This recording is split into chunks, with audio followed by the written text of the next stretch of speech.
morning, Magistrate. I can hear you. Right, very good. All right, we ready to get started? Yes, sir. We're ready to start. All right. All right, let's go ahead and bring this proceeding to order. This is the City of Deltona Special Magistrate Agenda for August 26, 2026. We're getting underway as scheduled at 5:30 p.m. My name is John Van Lanningham. I am the city's Special Magistrate for Justice Enforcement, and I'll be conducting this evening's hearings. Before we get into the individual cases, we do have some preliminary matters to attend to. And let me begin by taking a roll call of the city personnel in attendance. If you would please identify yourselves on the record. Danny Ron, Co-Compliance Manager. Sam Schaller, Assistant Fire Marshal. Lisa Nadeau, Fire Inspector. Mark Gibson, Code Compliance Supervisor.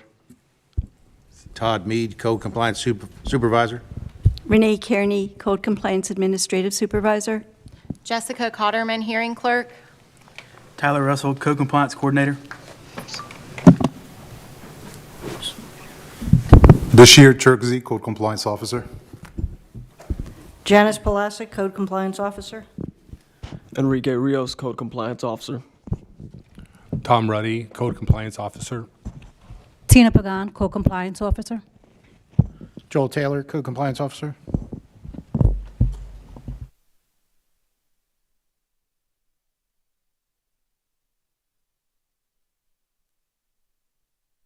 Kate Watson, Anyone else? Kate Watson, City Attorney.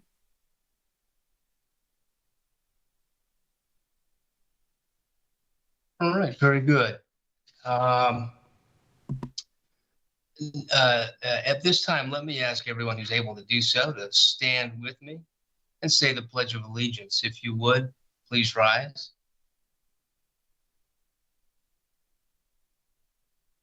I pledge allegiance to the flag of the United States of America and to the republic for which it stands, one nation, under God, indivisible, with liberty and justice for all. Thank you. You may be seated. All right. Good evening, everyone. Again, we'll get into the individual cases in just a moment. Let me state on the record that as Special Magistrate, I have not seen, or rather have not discussed any of these cases with anyone at the city or anyone else for that matter. I have not discussed the merits of the cases with any persons. I do have the minutes from last month's meeting of July 22nd. Are there any objections to the approval of the agenda of the minutes from last month's hearings?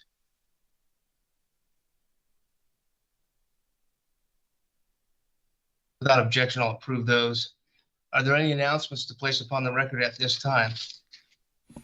Yes, Your Honor. We'd like to withdraw DEL 26052.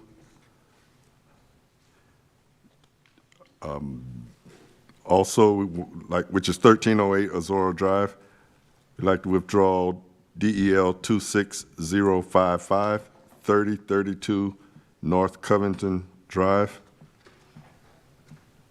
We want to continue case DEL 26054, A through C, 719 Loretta Court. We also DEL 26059, 2401 Dumas Drive. Continue that one as well. And when do the two cases, do you want to continue them to next month? So yes, September 23rd. Okay. And the second case you mentioned after DEL 26052, can I hear that case number again? I didn't catch it. Looking for it on the list here. That'll be DEL 26055, 3032 North Covington Drive. And we want to withdraw that. Got it. All right. All right. Any other announcements at this time? No, sir. Let me go ahead then at this time and swear in all of the code officers, as well as the witnesses in attendance at this time in the meeting, in the hearing. We'll get you all sworn in at once, and if you don't raise your right hands for me, please. Do you swear or affirm the testimony you'll give will be the truth, the whole truth, and nothing but the truth? Will do. All right, thank you. You may be seated. And with those preliminary matters out of the way, we can begin calling the individual cases. Your Honor, our first case will be DEL 26010, and that's 1432 Tivoli Drive. 16. What? 016. I said 016, didn't I? I'm sorry. DEL 26016. Right. All right. Dyslexia.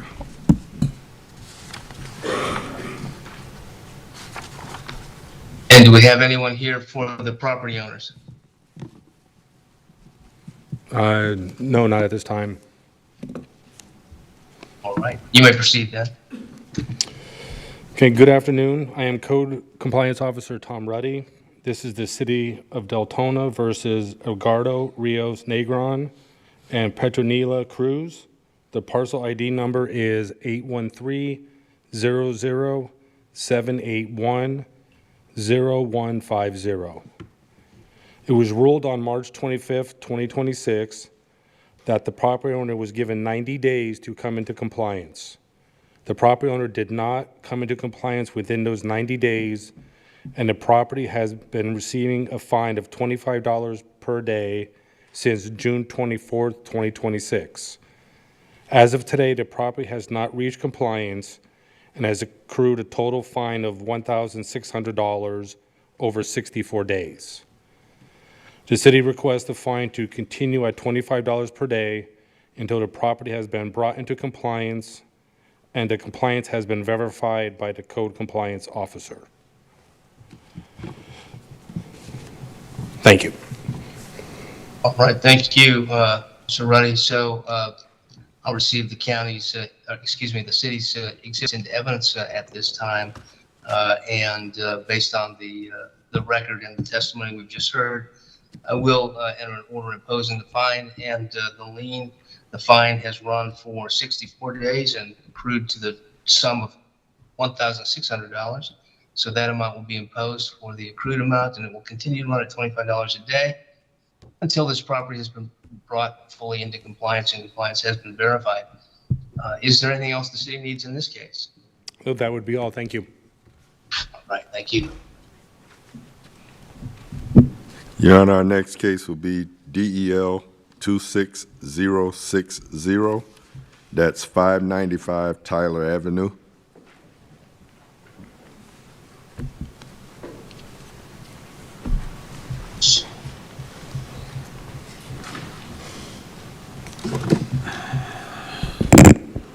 Good evening, Your Honor. My Good name is, evening. sorry. Go ahead. I'm Code Compliance Officer Janice Palasic. This is the City of Deltona versus Felicita Roach, EST. The parcel ID number is 813-005-240-020. This is a violation of the City of Deltona Ordinance, Section 38-73C5, which states, thus, the following acts, among other, are declared to be loud, disturbing, and unnecessary noises in violation of this article, but this enumeration shall not be deemed to be exclusive. The using, operating, or permitting to be played, used, or operated of any radio, television, tape, or record player, amplifier, musical instrument, or other machine or device used for the production, reproduction, or emission of sound. Corrective action for said violation is to 24-hour notice to discontinue loud and disturbing noise in the neighborhood. Any future violations can lead to a special magistrate hearing. This case began based on a complaint from a neighboring residence. Due to previous history, a notice of violation was posted to the garage door on June 2nd, 2026, requesting that the noise, music being played, cease. On June 3rd, 2026, an officer went to reinspect the property and heard no music being played. Since then, the complainant, Chris Ondo, came in to provide an affidavit of witness stating that the music playing has continued and has not stopped.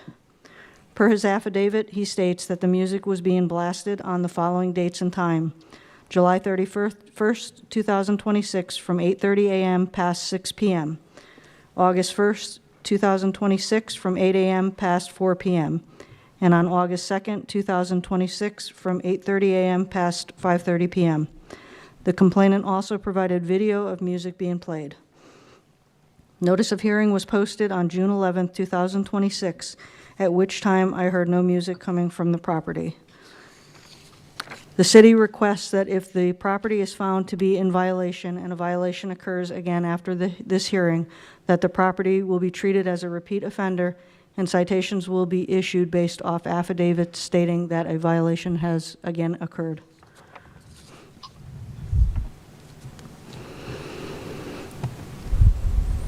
All right.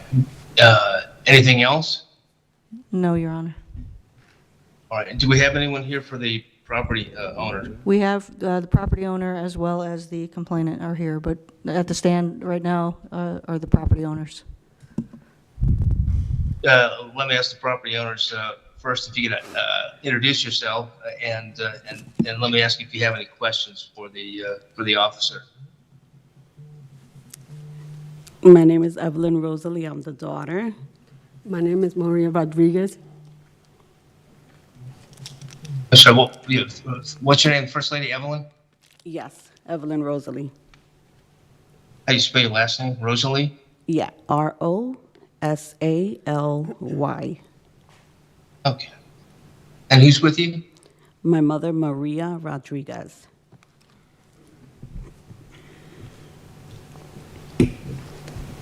And which one of you is the property owner? That's my grandma, but she passed away, so it's my mother, Maria Rodriguez. Did you have any questions for the code officer? No, I know when she came, my mom explained to me that they didn't hear music. My mother does play music, but at the times that the code compliance people came, they said that it didn't reach the decibel for it to be loud. It just echoed. She doesn't play it till late. She does play like if she's doing yard work or cleaning the back, which is like a Bluetooth speaker. But all day, she does not play it all day.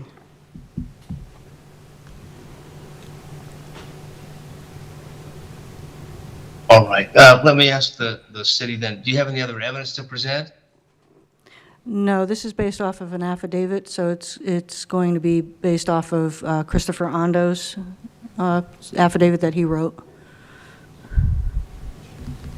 And if I may, Your Honor, I believe the complainant is there and will testify as to that evidence. All right. Would you like to present the complainant now? If the respondent is finished, Your Honor, then yes. Let's finish with we'll go ahead and finish with the city's case if you want to put the complainant on, and then we'll see if the respondent has evidence as well. But why don't we just go ahead and go through the city's witnesses. My name is Chris Ondo. Can you, good evening, Hello. Mr. Rondo. Can you spell your name for me, please, Chris? Yeah, CHRISONDO.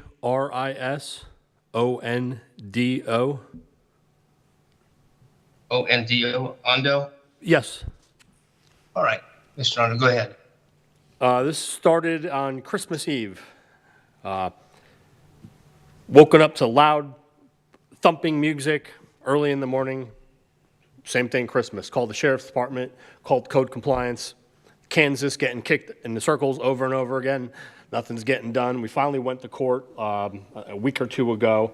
The judge cited them a fine for that has to do with a bird, a not no bird music. that was being aggravated by music. Yeah, no. When we'd call the sheriff's department, they would either not respond or they would respond hours later, same thing with code compliance. So we started taking videos, and I have videos of this loud, obnoxious music. And a lot of times when we're working in my garden, when they see us, the music suddenly gets cranked up even louder, and it's absolutely just absurd and ridiculous. And I have videos that I would like to play for you guys. Are these the videos that were submitted with the evidence? Yes, yes, sir. And there's a lot more, but yes, I have videos of the most recent occurrence. All right, We go ahead. tried talking to them. No, It we would look spoke. through the We window. did speak, and then you call the cops, and the cops Then the even music said, gets "Want to louder. play the One at a music." time, please. One at a time. Hold on, I'll let you ask questions. Just let me let Mr. Aranda testify. Okay.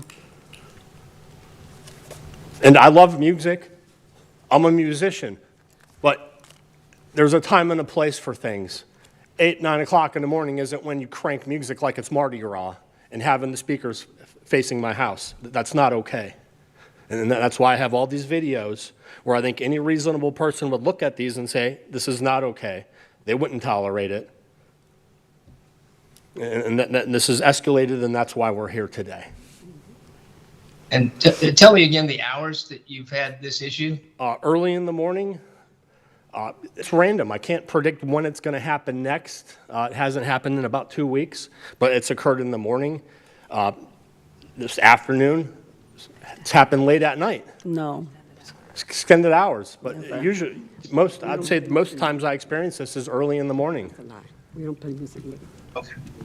Okay. For an hour or two, we play music. All right. Not the whole time. And did you want to play, or does the city want to play the videos? I think they're included in the exhibit packet. Okay. They're not very long. Yes, Your Honor, I think it would be helpful. All right, why don't you play them, and then Mr. Aranda, if you want to narrate or give some testimony about the circumstances, you can do that. Okay, so here, this is me. I'm sitting outside of my patio trying to read, which is something I like to do. And this is what I'm met with. I'd like to enjoy some peace and quiet in my backyard, but I can't because the neighbors located at 595 Tyler Avenue want to blast their music again.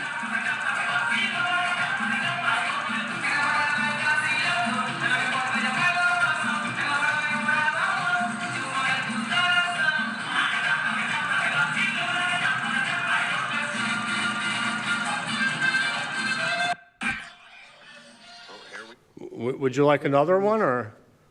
I mean, but I couldn't hear the music. I couldn't hear the music on that one. I could hear your voice. I think you were talking on the video. Oh, here we go again. Neighbors blasting music. This prevents me from being able to enjoy peace and quiet on my own patio.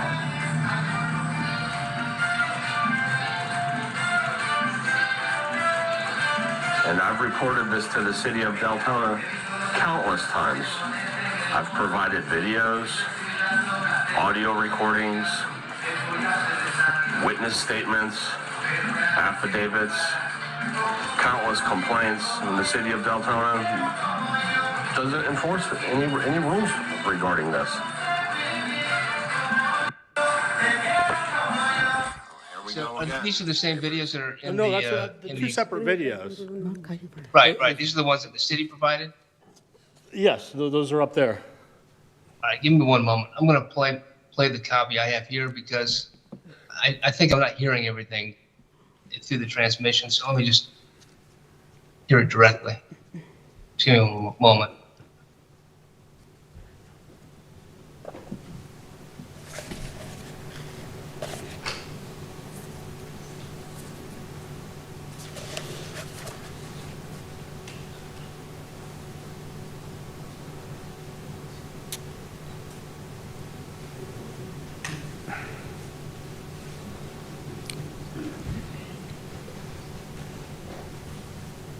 All right, so is this representative of the kind of music that you've heard, that you've been testifying about? Yes. I don't care what kind of music it is. Playing it that loud facing my house is not okay. I don't care if it's rock, country, Chinese music. I don't care. It's too loud.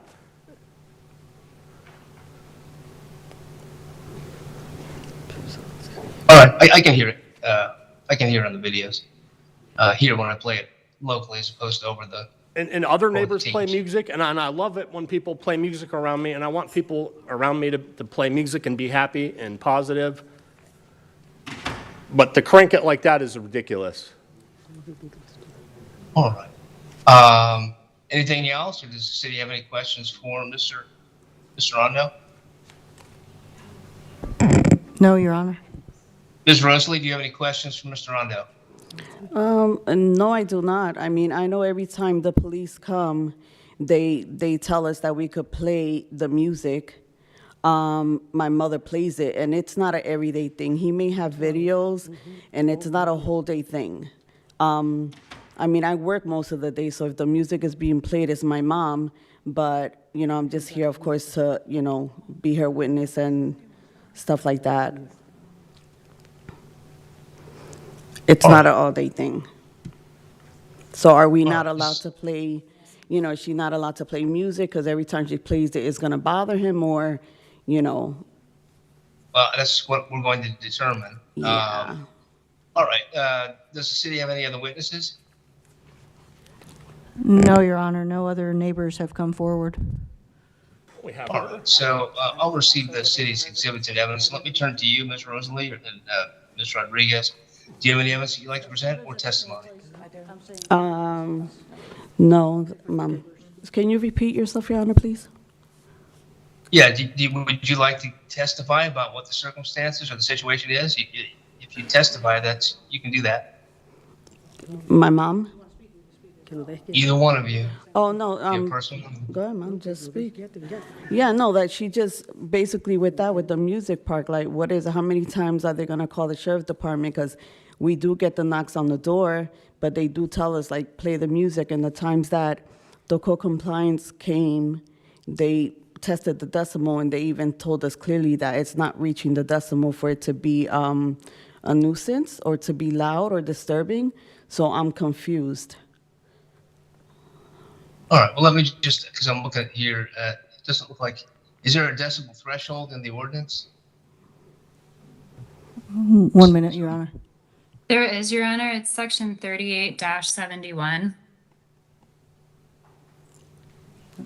For residential, the sound level is 60 between the hours of 7 a.m. to 10 p.m. and 55 after 10 p.m. to 6:59 a.m. And do we have any evidence of the actual decibel levels? I mean, I can't tell from the videos. I can certainly hear the music, but I don't have any way to, I can't tell from hearing it what the decibel level was. Is there any evidence of that? I have not gone, every time I've gone out there, I've not heard music being played. I think prior to, with other cases, the decibel meters were brought out with the dogs and the bird chirping, and I believe the music as well. Yes. So that was a case that's already been closed, and it was found all within the range. All right. Just so I'm clear, the section 38.71, it requires a decibel measurement in order to find the violation? There's no other language that lets you find that excessive noise based on other testimony or evidence? Your Honor, it doesn't require that is found.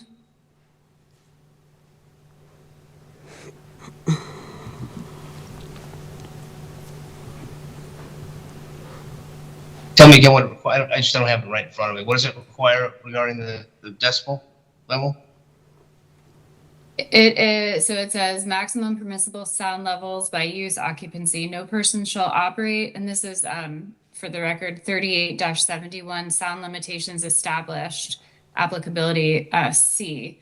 No person shall operate or cause to be operated any source of sound from any occupancy in such a manner as to create a sound level which exceeds the limits set forth for the use occupancy category in Table 1, more than 10% of any measurement period, which shall not be less than 10 minutes when measured at or beyond the property boundary of the land use from which the sound emanates. For residential, which is the area that they're in, the 7 a.m. to 10 p.m., the sound level is 60, and after 10 p.m. to 6:59 a.m., it's 55, are the decibel levels. But looking at section 38.73, it appears that a code violation can be found to exist when disturbing, loud, or unnecessary noises are such that even though not measurable, they may not exceed the limits set up in the article, may be excessive, unnatural, unusual, etc., otherwise a detriment to public health and welfare. It looks like it's not required under that provision. Am I reading that correctly? I just want confirmation. I don't have the whole article in front of me at the moment. Your Honor, I think you're reading it correctly. I don't think you have to actually measure the decibel to make a finding. Okay. All right. That's very good. All right. Ms. Rosalie or Ms. Rodriguez, do you have anything else? No, so basically that doesn't matter, right? The decimals, so we were misinformed then. Okay, that's, I'm not saying that it doesn't matter because the code does set forth maximum decibel levels. okay. So if you exceed the maximum decibel levels, undoubtedly there are consequences, code violations, there may be other consequences. I don't have the whole article in front of me, but under this section that this violation was brought, it's not necessary that there be proof of a particular decibel level. If there's other evidence that the noise was excessive, unnatural, prolonged, unusual, or otherwise detrimental. So the way the code provision is written, on which this charge is founded, finding a violation can be made without a measured decibel level. But that isn't to say that the decibel level is irrelevant, because there are probably other things that can happen. But anyway, did you have any other testimony or other evidence you'd like to present? No. Mm-mm. And does the city have any questions for the property owner? The property owner has someone here with him that lives at the same residence as him that would like to speak. This is a complainant or someone on the defense side? Complainant, but no affidavit has been put in from her. All right, go ahead. Have you been sworn in? Yes, sir. All right. If you could give me your full name, please. My name is Sandra Karlovich. You spell your last name? Karlovich. All right, if you would, please. I have lived at this residence for over 5 years, and in the last year, it has become miserable to live there. Between the noise, the birds, and whatnot. Couple weeks ago, we were out smoking a pork butt in our smoker on the porch. It started before 8 a.m. in the morning. It lasted until well in the afternoon on a Sunday. This is getting ridiculous. We can't enjoy outside. We can't go out in our garden without being assaulted by loud music, and it happens as soon as we walk outside. So it's not a coincidence. This is ongoing. No one should have to live like this. We've tried talking to them. We've made complaints. We have talked to the police, who have continually ignored us. I mean, no one should have to live where you have to live like a hermit, which is where we're at. That's not true. All right. Ms. Rosalie, do you have any questions for this witness? No, I don't, because they make it seem like if my mom stands back there and wait until they go outside to start playing music. I mean, I'm at work, so, you know, it's like if, I guess my mom has to stay in the back and wait until she sees them and start blasting music. That's something she wouldn't do, so I don't know where they're getting that from, in all honesty. All right. All right. Ms. Rosalie, do you have anything else you'd like to offer? No. Any other testimony? Any other evidence? No, Your Honor. Does the city have anything else? No, sir. All right. And what the city is looking for, just so I can confirm this, is a finding of violation that would trigger a repeat offense, a repeat violation if this occurs again in the future? Yes, Your Honor. It would have to be based off an affidavit again. Okay. All right. So at this time, the city is not seeking to impose any sort of fine. No, Your Honor. All right. All right, very good. Well, based on the record evidence, including the exhibits which we've reviewed, which include those videos that Mr. Ondo submitted to the city, testimony from both sides, I do find a violation of section 38.73 as charged, given that a decibel reading is not a prerequisite to a violation. I think the evidence persuades me that what is occurring here is prolonged and excessive, and is certainly causing discomfort to residents of the city, two of whom have testified and whose testimony I find to be credible and corroborated by the videos that have also been submitted.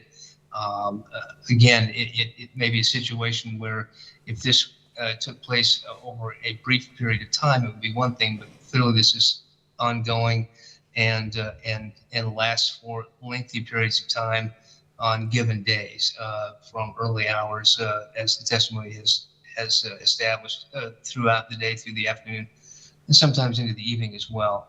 So I will make a finding of violation as to the charge stated in the notice of violation. At this time, the city is not seeking any penalty in the form of a fine, but this finding does create a predicate for a repeat offense in the future, which could include a more severe penalties. Is there anything else that the city needs in this case? No, Your Honor. All right. All right, Ms. Rosalie, Ms. Rodriguez, appreciate you coming in. You're free to go. You do need to be careful about this noise so that you're not back in here on a repeat offense. I would encourage you to be courteous and listen to your neighbors if they do ask you to turn this sound down, so we can avoid this ongoing problem. But you do have a finding now, and a repeat offense could result in, again, a more serious penalty. So I do encourage and urge you to try to be courteous and watch that sound level so that we don't have this ongoing problem. All right. Thank you, Your Honor. All right. Thanks for coming. Good night. Your Honor, our next case will be DEL 26032 A and B, 1630 West Waycross Circle.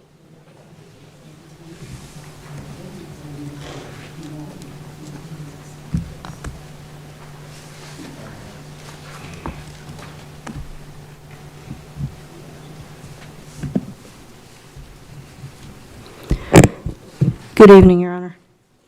Good evening. I'm Code Compliance Officer Janice Palasic. This is a Massey case for the City of Deltona versus Oregon LLC.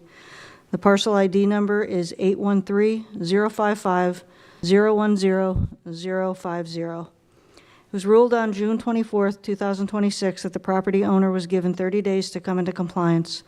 The property owner did not come into compliance within those 30 days, and the property has been receiving a fine of $250 for violation A and $100 for violation B, for a total of $350 per day since July 25th.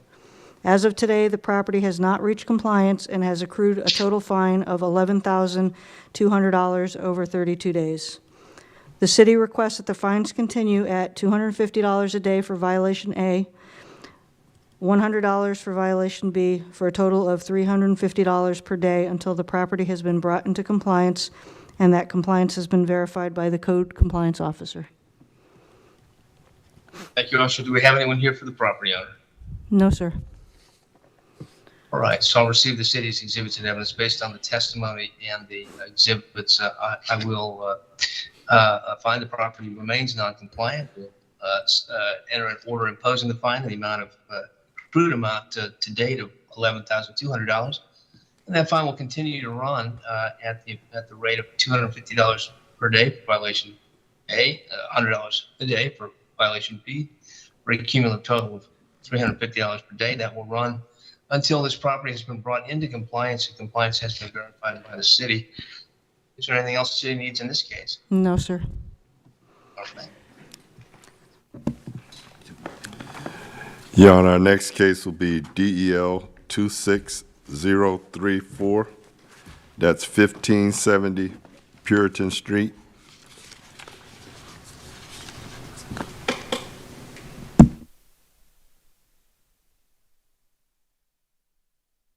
Good evening again. I am Code Compliance Officer Janice Palasic. This is a Massey case, City of Deltona versus Charlene Williams. The parcel ID number is 813-011-220-090. It was ruled on June 24th, 2026, that the property owner was given 30 days to compliance. The property owner did not come into compliance within those 30 days, and the property has been receiving a fine of $100 per day since July 25th. As of today, the property has not reached compliance and has accrued a total fine of $3,200 over 32 days. The city requests that the fines continue at $100 per day until the property has been brought into compliance and that compliance has been verified by the code compliance officer. Do we have anyone here for the property owner? No, Your Honor.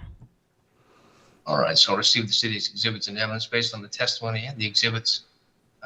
I find the property remains non-compliant and has accrued fines of $3,200 at $100 a day for 32 days, beginning on July 25th. So the order imposing fine will set that amount, the $3,200 plus the ongoing fine of $100 per day will continue to run until this property has been brought fully into compliance and compliance has been verified by the city. Is there anything else the city needs in this case? No, Your Honor. Thank you.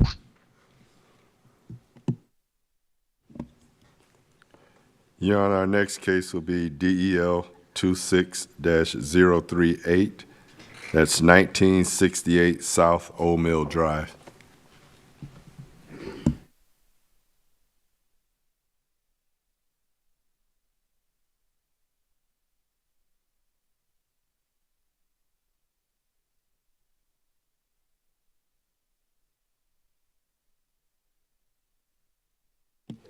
Good evening, Your Honor. I am Co-Compliance Officer Tina Pagan. The City of Deltona versus Byrne Tyler and Byrne Jody G. The parcel ID number is 813-00915-0160. It was ruled on July 22nd, 2026, that the property owner was given 30 days to come into compliance. Installed a secondary driveway of crushed rocks without a permit, no permit obtained. Sod has not been placed on the right-of-way. The property owner did not come into compliance within those 30 days, and the property has been receiving a fine of $100 per day since July 22nd, 2026. I'm sorry, disregard that. As of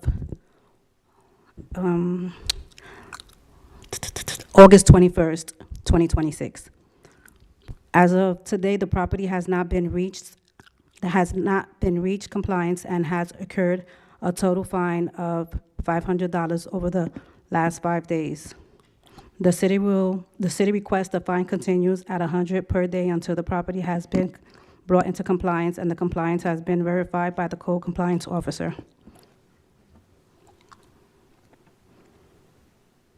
All right, very good. Do we have the property owner here? Yes, Your Honor. Yes. Thank you. Yes, Your Honor. I'm the property owner, Tyler Byrne. Mr. Byrne, do you have any questions for the code officer? No questions at this time. Does the city have anything else to present in its case? No, just photos of today. Those in the exhibits? Correct. The ones you showed? Receive the city's exhibits and evidence, and Mr. Byrne, let me hear from you. It was to my knowledge that I had up to today's date to get the issue corrected. I contacted a couple companies about getting sod, and I wasn't able to get the sod due to it being out of season. They said that given in a couple weeks, I would be able to get the sod and have that replaced. But at this time, I was able to get the topsoil, and I have a receipt with today's date for the topsoil as well as photos. And I was also, yeah, that was it. I'm sorry. All right, tell me what it is that you've got there. I have a receipt for the topsoil mix to replace the crushed rock, because in that picture, the crushed rock from the front of the property has been removed. And then I have a receipt with today's date for the topsoil that has been replaced with it, as well as pictures with today's date.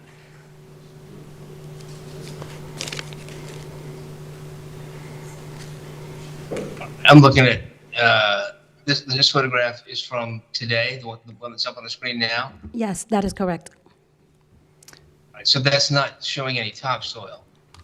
My pictures are at 5 o'clock this afternoon. This evening? Yes. And you're testifying that you've got topsoil in that, on that driveway, you just don't have the sod? Yes, and I have the receipt. The time for the receipt was today. You know what? It doesn't have an exact time, but my pictures have a time of about 5 o'clock p.m. When is the sod supposed to be installed? It's installed currently.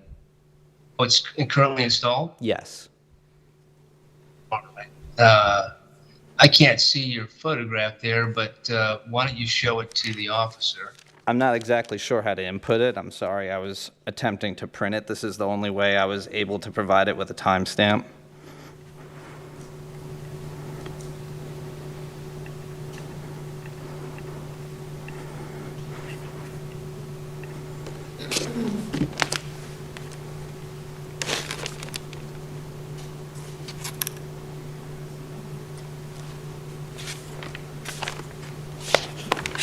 It shows at 5:01 p.m. today.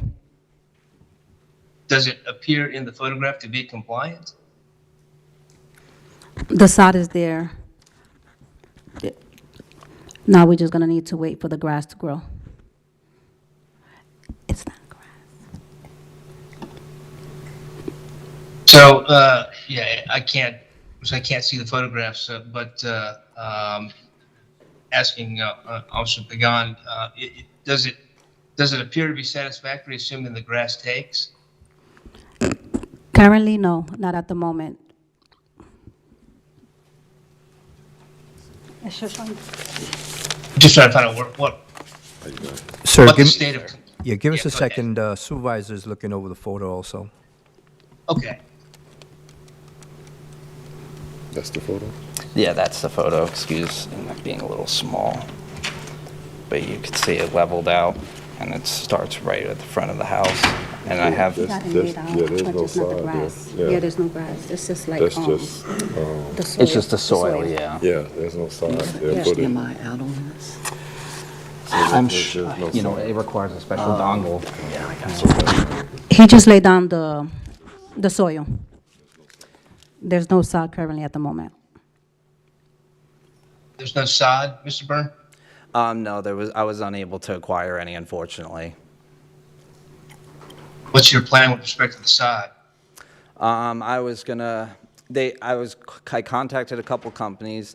They advised me to contact within a few weeks when it starts getting out of, they said, the hot season, and that I can get rolls a little bit more readily available. And I laid seed for the meantime. I know that I don't know if that's an exact remedy, but I'm making every attempt I'm currently able to.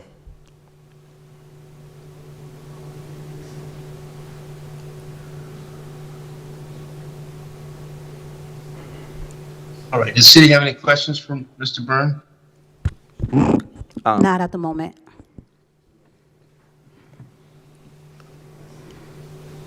Did you say 6 weeks? They advised me, I was told a couple weeks, as in, from my understanding, about 2 to 3 weeks.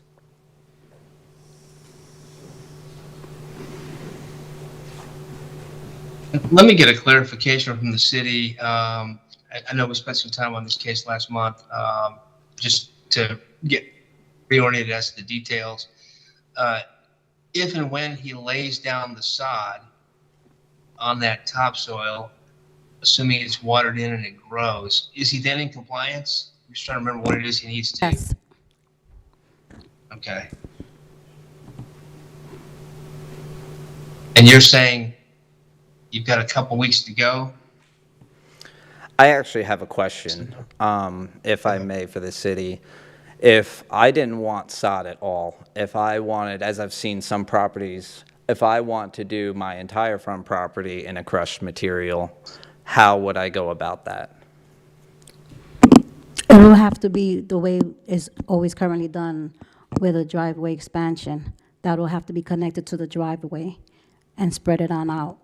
However, the right-of-way is not allowed to be touched unless you have a right-of-way permit. But my question is not to use as a driveway extension, just for appeal purposes. As I've seen many properties not have any grass or sod at all, they just have rock material, crushed Yeah, that is rock. correct. You could get a permit to get crushed rocks in the area you're going to put it on. Bring your survey to City Hall, retrieve the permit, and then you show them where you want to put the crushed rocks at. However, it needs to be attached towards the driveway, even though you're not going to use it as a driveway expansion. But you can't do parts, broken parts like that. Okay. That answers my question. That answers what you're asking, Mr. Byrne? Yes, it does. So based on that, what would be, at least at the moment, your intention to lay the sod? I think currently it may be to lay the sod until I can figure out exactly what I want my plan to be. At this time, I'm just trying to bring the property up to code so that way we don't have to continue with, everything we're doing today. I just want to bring the property up to code and then on my own time be able to take the necessary steps that I need to make any changes that I want.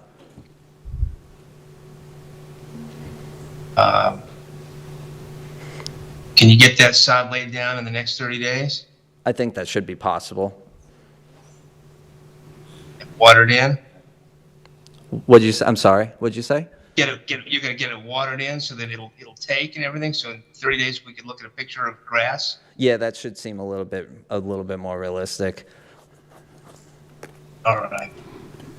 Well, here's what I'm going to do then. I do appreciate the fact that you've taken steps towards compliance, albeit you've kind of skidded over the deadline by a few days and maybe a few more weeks based on the issue of the sod. I mean, I accept your testimony about the timing issues and what you've been told by the landscapers, or the nursery folks. But nevertheless, there's still some work to do to bring this property into compliance.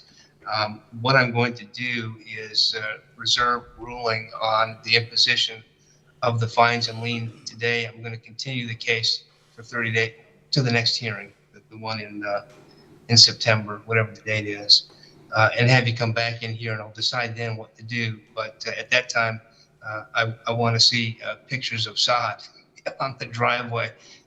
And hopefully be able to hear that you're in compliance, and then we'll decide what to do about the fine that began to run on the 21st at $100 per day. I don't necessarily want to punish you excessively if you're working diligently to get this done, but we do need to bring it in for landing and bring you into compliance. But based on your testimony about being able to get this completed in the next couple of weeks, I'll give you that additional time. And as I say, I'll continue this till the next month on reserve ruling, and we'll take this up again next month and decide what to do based on the circumstances. But if it looks like it does, if it's not in compliance, then you do have a fine that is running, and if not modified at some point, at the next hearing, it's going to become a much bigger number. Understood. All right, Thank Mr. you. Smart. All right. So again, just to be clear, I'll reserve on the merits here, on the fine and the lien. We'll continue this till the next agenda, and at that time, I'll hear the circumstances and decide what to do. Again, my hope is that when we hear this case again next month, there will be pictures of grass on that driveway, and the city can tell me you're in compliance. All right, Mr. Byrne? Okay, thank you, Your Honor. All right. Is there anything else the city needs on this one? No, that is all. Thank you, sir. All right. Mr. Byrne, you're free to go, and we'll see you again next month, hopefully with good news. Thank you. All right. Yeah, on our next case will be Fire 032-2026. That's 1251 Providence Boulevard, Suite 100.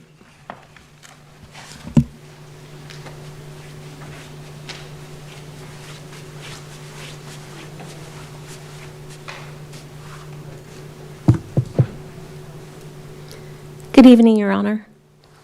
Good evening. I am Fire Inspector Lisa Nadeau. This is for Fire-032-2026 A and B Massey case. The City of Deltona versus the Obsidian ML8 LLC. Parcel ID number is 813-201-010050. This is a Massey case.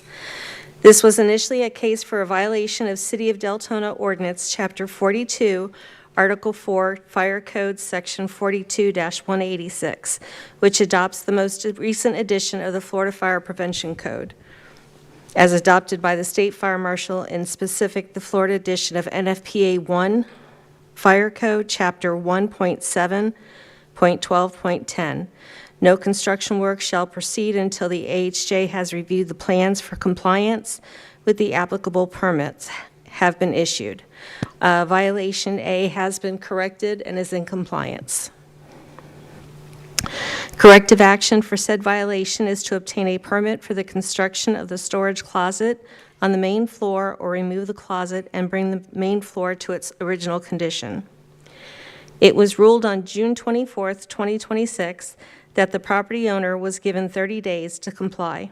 The property did not come into compliance within those 30 days and has been receiving a fine of $50 a day since July 25th, 2026. As of today, the property has accrued a total fine of $1,650 over 30 days. As of today's date, the property is still not in compliance.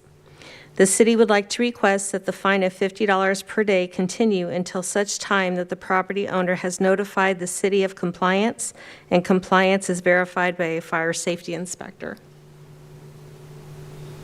All right, very good. Do we have anyone here for the property owner? No, sir. All right, so I will receive the city's exhibits and evidence based on the testimony and the exhibits. I'll find the property remains not compliant as to violation B involving the storage closet constructed without the necessary permits. A fine on that violation has been running at $50 per day since July 25, 2026, and has accrued to the sum of $1,650. I will enter an order imposing a fine that will assess that amount plus the ongoing fines of $50 per day, which will continue to run and to accrue upon this property until it is brought into full compliance and compliance has been verified by the city. Is there anything else the city needs in this case?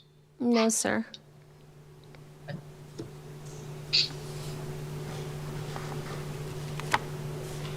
No, sir. All right, very good. Thank you. Your Honor, our next case will be Fire 038-2026. That's 1240 East Normandy Boulevard.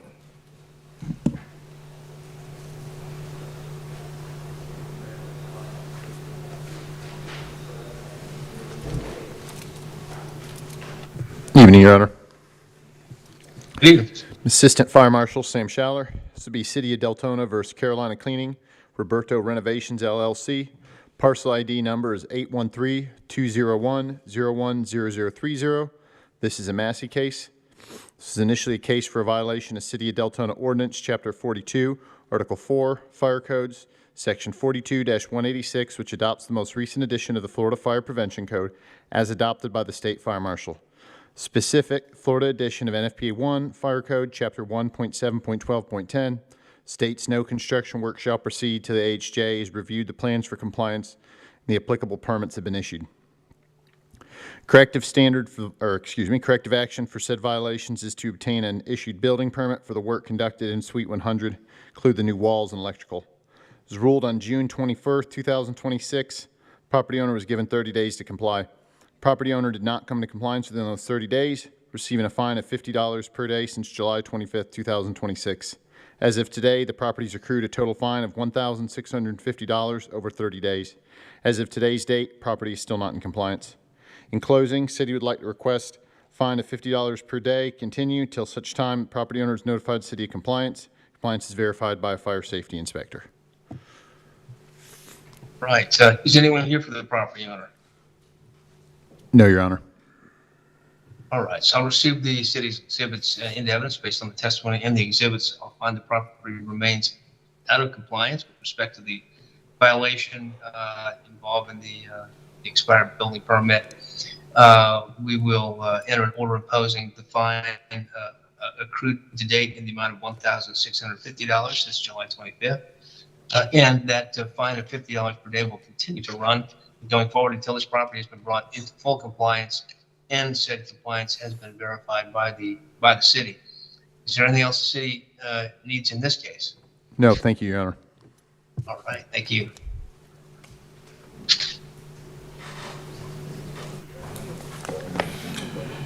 Your Honor, our next case will be DEL 26037. That's 578 South Anchor Drive.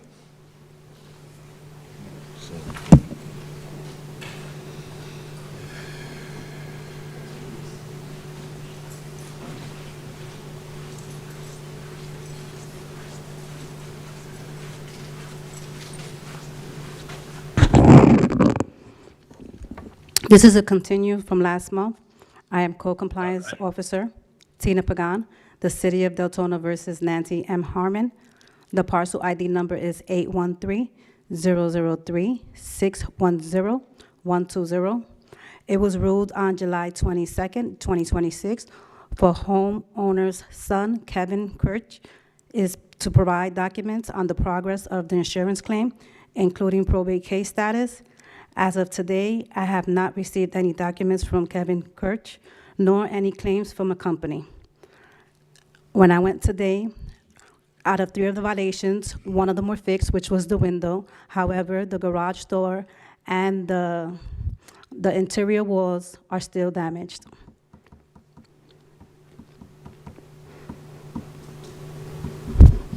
The city requests a daily fine in the amount of $100 per day for each violation past or formation date, totaling $200 a day.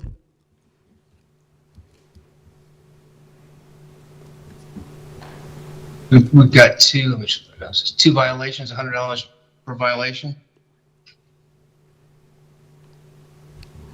One violation? It's two separate violations, right? It's together as one, but it is separate. Right, you're asking for $100 per day on 2 separate issues for a total of $200? Sir, That's the daily fine? it's going to be for one.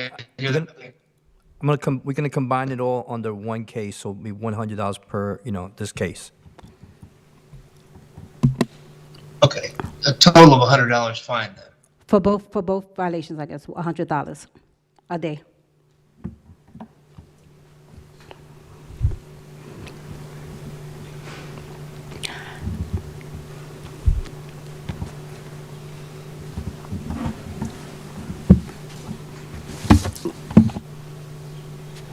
I just looked at the last order. Do we have the property owner here? I know he was here last time, or the representative was. No, no one's here.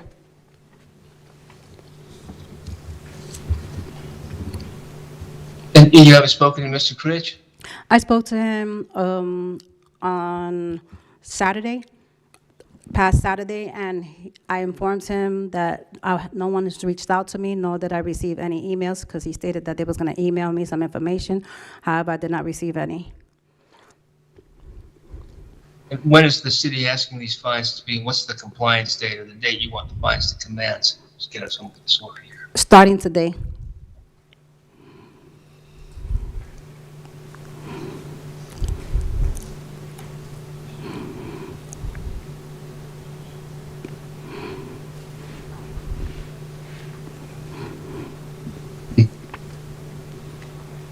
So he hasn't given you any of the information that was provided in the order? No documents whatsoever. All right. So I'll receive the city's exhibits and evidence, making finding violation as to the charges in the notice. We're going to start the daily fine running today. And just so I'm clear, the city is asking for a total of $100 per day? That is correct, $100 a day. So we'll start a daily fine of $100 beginning today, or rather, we'll start the fine, let me back up. Let's start the fine beginning to run on August 27th. So we'll start that fine tomorrow. And that fine will run at $100 per day until the property has been brought fully into compliance and compliance has been verified by the city. Is there anything else that the city needs on this case? No, that'll be all. Thank you, sir. All right, thank you.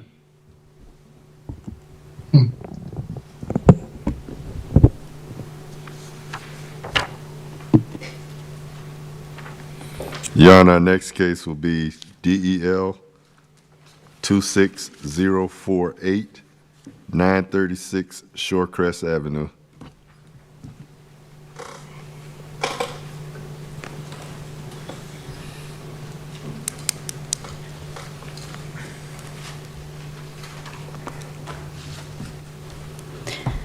Good evening, Your Honor. Good evening.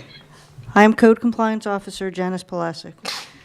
This is a case, the City of Deltona versus Giovanna Delgado Campos and Jesus Piedad Suarez Rodriguez. The parcel ID number is 813-011-440-150. This is a violation of the City of Deltona Ordinance Section 18-3, adopting the latest edition of the Florida Building Code, Section 105.1, which states that any owner, authorized agent who intends to construct, enlarge, alter, repair, move, demolish, or change the occupancy of a building or structure, or to erect, install, enlarge, alter, repair, remove, convert, or replace any electrical, gas, mechanical, or plumbing system, the installation of which is regulated by this code, or to cause any such work to be done, shall first make application to the building official and obtain the required permit. Corrective action for said violation is you must obtain a permit for the carport enclosure or restore it back to its original. Obtain permits if necessary. This case began on March 9, 2026 for a carport that had been enclosed with concrete block and 2 new windows with no permit on file for the work that was performed. On April 28, 2026, after there was still no permit on file, notice of violation was posted to the front door. On August 11, 2026, after verifying that there was still no permit on file for the enclosure, notice of hearing was posted to the front door, and an affidavit of service was also completed. As of today, the property is still in violation. However, a permit has been submitted and is on file and currently under review, but has not yet been issued. The city requests 60 days, October 26, 2026, for the property to come into compliance with a fine of $250 per day past the affirmation date.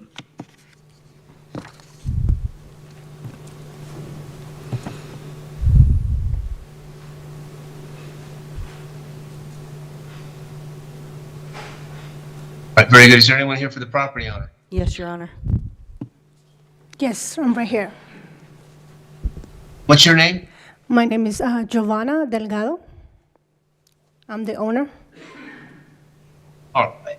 Do you have any questions for the code officer? No, I already submitted a permit, and I'm working on I'm gonna take the windows, the AC out, but I already submit another permit for the AC, so I'm working on it. You need a separate permit for the AC? Yeah, I submit that too already. All right, very good. Does the city have anything else to present? No, Your Honor. Any other evidence? No, Your Honor. All right, so I'll receive the city's exhibits today. So let me come back to you, Mr. Delgado. Did you have any evidence, any additional evidence you want to present, or any additional testimony? No. All right, so you've applied for an after-the-fact permit for the enclosure of the carport? Yeah, I applied the 19th, and they told me it would take 3 to 5 days, but I have received no email yet. Okay. Well, all right. And you understand the city is asking for a compliance date of October 26? Say it again? The city is asking for asking that you be given 60 days to bring the property into compliance to avoid accruing a fine. Yes, I understand. All right. Did you have any response to that? Right now, I'm just currently working on, like I said, the AC, and hopefully everything goes through, and that's it. Okay. All right. So based on based on the testimony I've heard and the exhibits and evidence, I do find the violations set forth in the notice are established. So I'll make finding violation. We're going to set the compliance date as recommended to October the 26th, 2026. Gives you about 60 days, Ms. Delgado, to get this property into compliance and avoid incurring a fine. If the property remains non-compliant beyond that date, we'll start running a daily fine of $250 per day on October 27th, and that fine will continue to accrue until the property is brought fully into compliance and compliance has been verified by the city. Does the city need anything else on this case? No, Your Honor, thank you. And Ms. Delgado, do you have any questions? No. All right, so do stay on top of this and get these matters resolved prior to October 26th so you can avoid the penalty, all right? All right, thank you. All right, thanks for coming in. Free to go. Your Honor, our next case will be DEL 26049, A and B, 1149 Lyric Drive.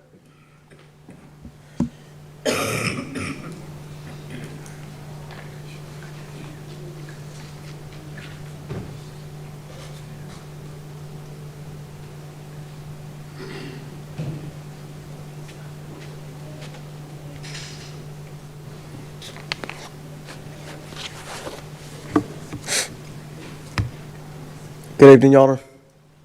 Evening. My name is Enrique Rios. I'm employed by the City of Deltona as a code compliance officer. This will be case number DL 26049, A and B, City of Deltona versus Victor Maldeline and Jean T. Prisendo. The parcel ID is 813-040-310-160. Again, that's 1149 Lyric Drive, Deltona, Florida 32738. The violations are as follows. Violation A, this is a violation of the City of Deltona Ordinance, Section 18.5, which adopting the latest edition of the International Property Maintenance Code, Section 305.3, which states interior surfaces, including windows and doors, shall be maintained in good, clean, and sanitary conditions. Peeling, chipping, flaking, or abraded paint shall be repaired, removed, or covered. Cracked or loosened plastic, decayed wood, and other defective service conditions shall be repaired. Corrective action for said violation is to repair and or replace interior surface to include holes in the ceiling in the kitchen and or living room area, on the fence. Excuse me. The repairs must meet all requirements of city ordinance and be approved on final inspection. Violation B, this is a violation of the City of Deltona Ordinance, Section 18.5, adopting the latest edition of the International Property Maintenance Code, Section 504.1, which states that all plumbing fixtures shall be properly installed and maintained and in working order, and shall be kept free from obstructions, leaks, and defects, and be capable of performing the function for which such plumbing fixtures are designed. Corrective action for said violation is to repair or replace the damaged plumbing. Statutory requirements for notification of the hearing have been met by the notice of hearing, and notice of code violation were sent certified mail to the property owner at the address listed with the property appraiser's records. In addition, both notices were posted on the property and at City Hall at least 10 days prior to the hearing. All of the evidence in this case, including photographs, have been marked as exhibits and submitted to the special magistrate clerk. I certify any and all photographs to be true and accurate portrayals of what I observed on the days they were taken. Excuse me. As it pertains to violation A, on July 1st, 2026, I arrived at the property in response to a complaint for unresolved plumbing issues. During the inspection, I met the complainant and primary tenant of the home, Tiffany Alfred, who stated plumbing issues have existed for several months, and contact with the homeowner was limited and pretty much non-existent, including up to and including the repairs. No repairs were being performed at that time. There were plumbing issues, pre-existing plumbing issues from January 2026, in which one of two bathrooms were repaired, and one repair remained present, and so the leaking was occurring through the ceiling in the kitchen from the upstairs, one of the upstairs bathrooms. And this was, again, violation A is for the interior surface. You can see there are holes in the ceiling there, and that is where the repairs began, but are still incomplete, and those holes still exist. NOV was posted to the property on July 3rd, 2026, and notice of hearing was posted. Excuse me, one second. Excuse me, a notice of hearing was posted on August 12th, 2026. As it pertains to violation B, for damaged plumbing, this violation is consistent with violation A, and subsequently a notice of violation was posted on August 4th, 2026, and on July 4th, 2026. My apologies, July 9th, when the leaking pipes were first observed.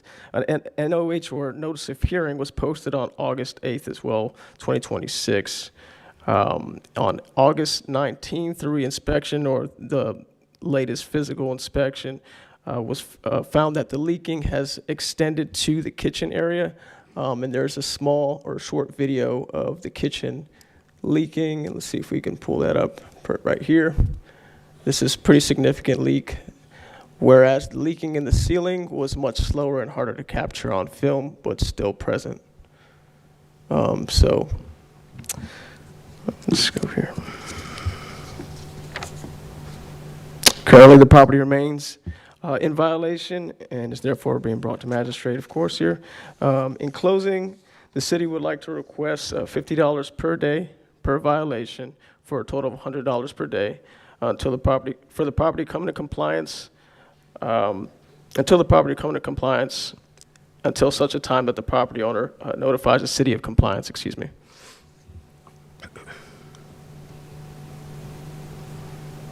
What's the compliance date you're recommending? Excuse me, Monday, August 31st, this coming Monday. Okay. All right. Do we have anyone here on behalf of do we have the property owner? We do not have the property owner. Contact has not been made whatsoever between the tenant or the officer with the property owner. We've tried to do people searches and make contact, and no contact has been successful. We do have the tenant or the complainant present. They have not been sworn in, I'll say that. Did they want to speak? Does the tenant want to speak? Tiffany? Yes, she does, if she would have a moment to make her way to stand. All right. You can come this way. This is. And let me get your name, please. Tiffany Alfred. Tiffany Alfred? Yes. All right.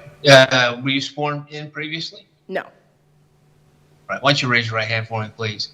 You swear or affirm the testimony you're about to give will be the truth, the whole truth, and nothing but the truth? I do. All right. Ms. Tiffany, would you state your last name for us and spell it, please, just so I've got it correct in the record here? Alfred, Alfred. All right. Just like it sounds. Very good. Go ahead. Hi, we obtained the property. We originally had a property management company that we went through.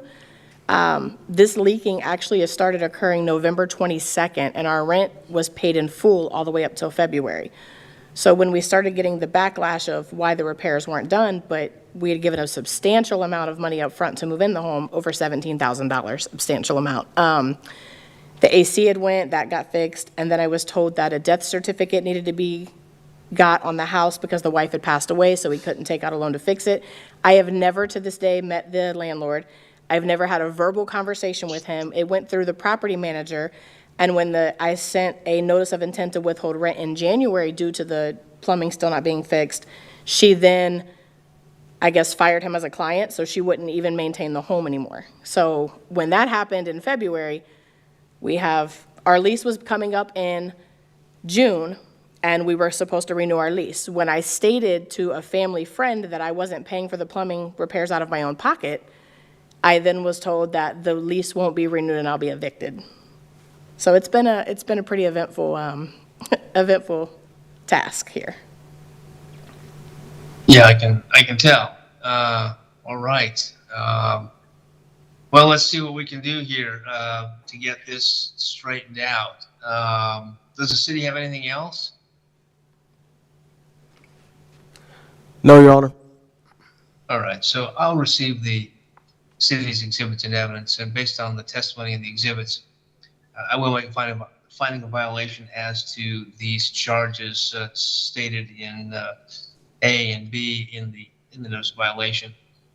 We're going to set the compliance date to August 31, 2026, as recommended. If compliance is not achieved by that date, then we're going to start running a daily fine of $50 per day per charge, A and B, for a total of $100 per day.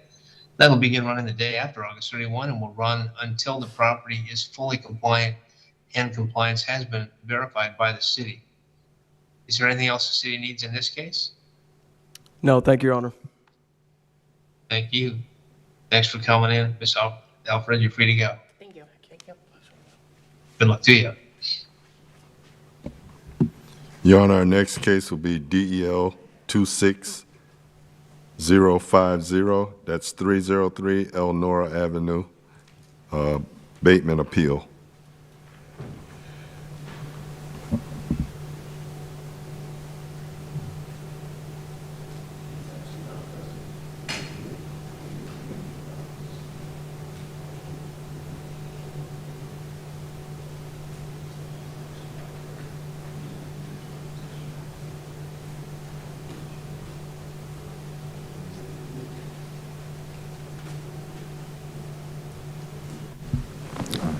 Your Honor, maybe I can make this short. There was appeal requested on a vehicle abatement at this location. The requester is not here. If you allow us, please continue. We continue the abatement process starting tomorrow morning. All right. You want to continue this to next month? No, if you allow us to continue the abatement process on our end, we can tow the vehicles tomorrow. Yeah. The requester is not here, and if we don't need to present this case, you allow us to move forward on the abatement on our end. Just look here. So you just need you need an order to that effect? So that, to authorize the city to move? Correct. If you could give us an order to continue, and we could abate it tomorrow. All right. I'll enter that order. I'll receive the city's exhibits and evidence. We'll enter that order of abatement. Your Honor, do we need to read this in? Oh, yeah, I'll go ahead and read it in so that the record's clear. Go ahead. Just a moment, Your Honor.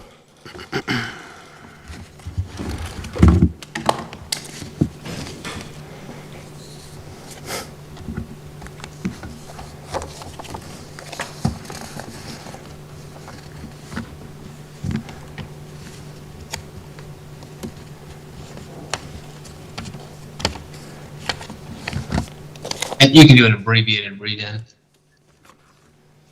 All right. Bear with me just a moment.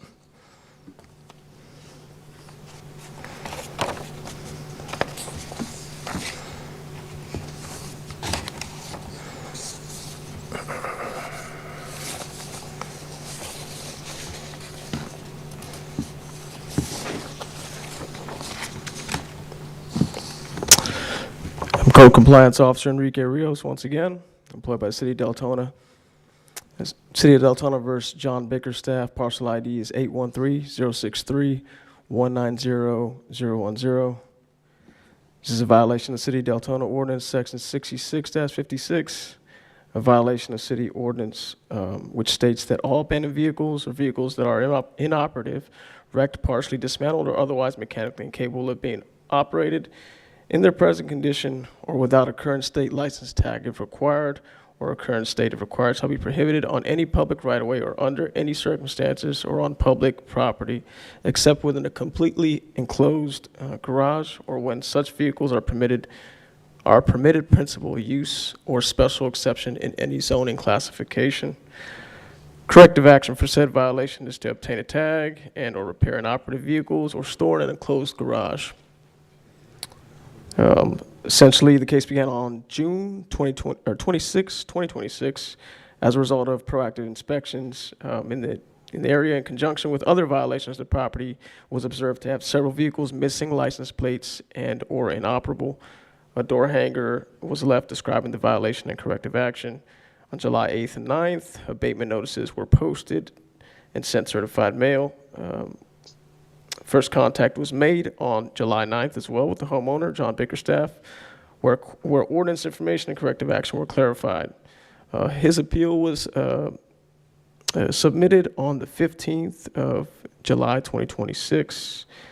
And that essentially is where we stand today. It appears, based upon inspection as well, actually, today that the violation of the abandoned vehicles has been resolved, and other violations exist, and cases will continue on the property for improper parking as he continues to resolve his parking situation where he still has several vehicles, and improper parking continues to be a problem for him. So if he is to come back out of compliance with the abandoned vehicles, we do seek, again, a repeat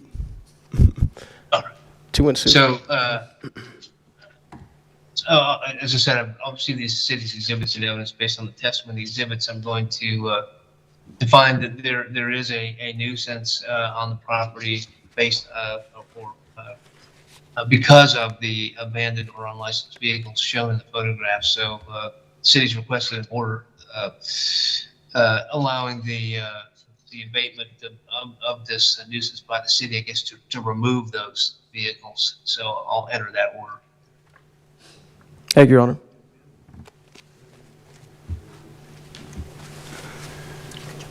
Thank you, sir.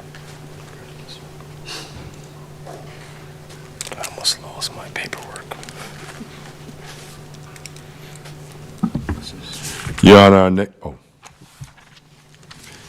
next case will be DEL 26051, 810-801-01-0010 Avenue, East Paper, whatever that means. Good evening, Your Honor. Code Compliance Manager Danny Ron presented this case. This is a violation of City of Deltona Ordinance Section 18-3, adopting the latest edition of the Florida Building Code, Section 105.1, which states that any owner, authorized agent who intends to construct, enlarge, alter, repair, move, demolish, or change the occupancy of a building or structure, or to erect, install, enlarge, alter, repair, remove, convert, or replace any electrical, gas, mechanical, plumbing system, the installation of which is regulated by this code, or to cause any such work to be done, shall first make application to the building official and obtain the required permits. In this case, there was a fence installed and no permits on file. Corrective action, yes, to obtain a permit for this fence installation. Notice of violation was issued on July 6, 2026, and posted on the property. Notice of hearing was issued on July 30th, 2026, and posted on the property. Sir, as of today, no permit has been obtained for the fence. In my closing, the city would like to request 30 days for the property to come into compliance, or a fine of $250 per day for this violation to be imposed until such time that the property owner notifies the city of compliance. That is my presentation. Very good. And when is 30 days from today will be what? September? What's the date? 25, sir. 25. Got it. All right. I am not Very sure good. if the owner's here. I don't see anybody staying up. No one's here for the property owner. I'll go ahead and receive the city's exhibits and evidence. Based on those exhibits and the testimony, I will make a finding violation as to the unpermitted fence that's charged. And we're going to set the compliance date at 30 days out to September 25, 2026. If compliance is not achieved by that date, we'll start running a fine of $250 per day. $250 per day beginning on September 26, 2026, and running until this property has been brought fully into compliance and compliance has been verified by the city. Is there anything else the city needs in this case? No, sir, thank you.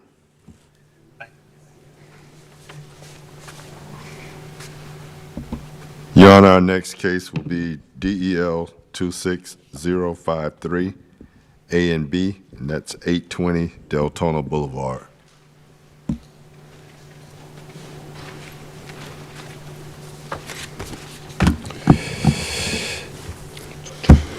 Hello, I am Code Compliance Officer Tom Ruddy. This is the City of Deltona versus Oaksville Property, Deltona LLC. The parcel ID number is 803-614-000020. Violation A, this is a violation of City of Deltona Ordinance, Section 18-5, reference to 304.9, adopting the latest edition of the International Property Maintenance Code, which states all overhang extensions, including but not limited to canopies, marquees, signs, metal awnings, fire escapes, standpipes, and exhaust ducts shall be maintained in good repair and be properly anchored so as to keep it in sound condition. Where required, all exposed surfaces of metal or wood shall be protected from the elements and against decay or rust by periodic application of weather coating materials such as paint or similar surface treatment. Corrective action for said violation is to repair or replace damaged sign. Violation B is a violation of City of Deltona Ordinance Section 18-5, adopting the latest edition of the International Property Maintenance Code, Section 304.13, which states that every window, skylight, door, and frame shall be kept in good condition, good repair, and weather tight. Corrective action for said violation is to repair or replace damaged, missing windows and remove boards. This case was assigned to me by the department manager on June 22nd, 2026. Upon arrival at the property on June 22nd, I observed a sign in disrepair and broken windows. The notice of violations were posted the same day on the front window. The property owner was given until July 2nd, 2026 to comply. On July 26th, 2026, the property remained in violation of both ordinances. There has been no contact with the property owner. As of today, the property is still in violation. The city requests 30 days, September 25th, 2026, for the property to come into compliance with a fine in the amount of $100 per day for violation A and $100 per day for violation B past this date. Thank you, Your Honor. All right, thank you. And is there anyone here for the property owner? No, there is not, Your Honor. All right, so I'll receive the city's exhibits and evidence. Based on the exhibits and the testimony, I'm going to make finding a violation as to the charges A and B set forth in the notice involving the damage to signage or sign and the damage to missing windows as established in the evidence. We're going to set a compliance date of September 25, 2026 for these violations. If they are not brought into compliance by that date, we'll start running a daily fine of $100 per day for each of these counts, A and B, a cumulative total of $200 per day, starting on September 26, 2026, and running until this property has been brought fully into compliance and compliance has been verified by the city. Is there anything else the city needs in this case? No, there is not. Thank you, sir. All right.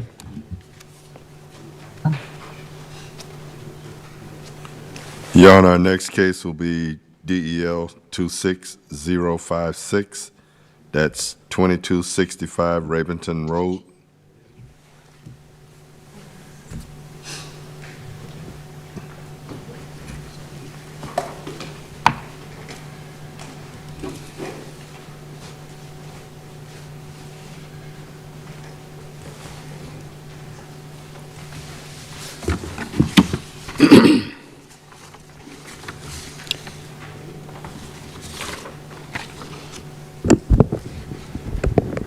Good evening, Your Honor. My name is Bashir Turkzi. I'm employed by the City of Deltona as a Code Compliance Officer.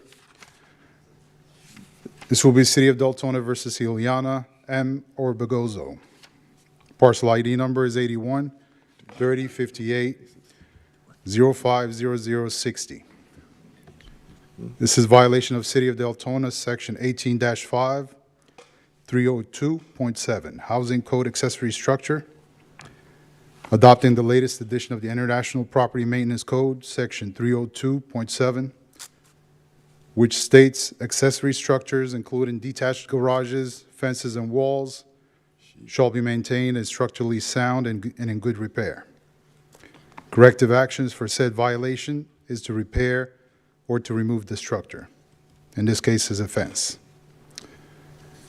Statutory requirements for notification of this hearing have been met by the notice of hearing and notice of code violation being sent certified mail to the property owner at the address listed with the property appraiser's records.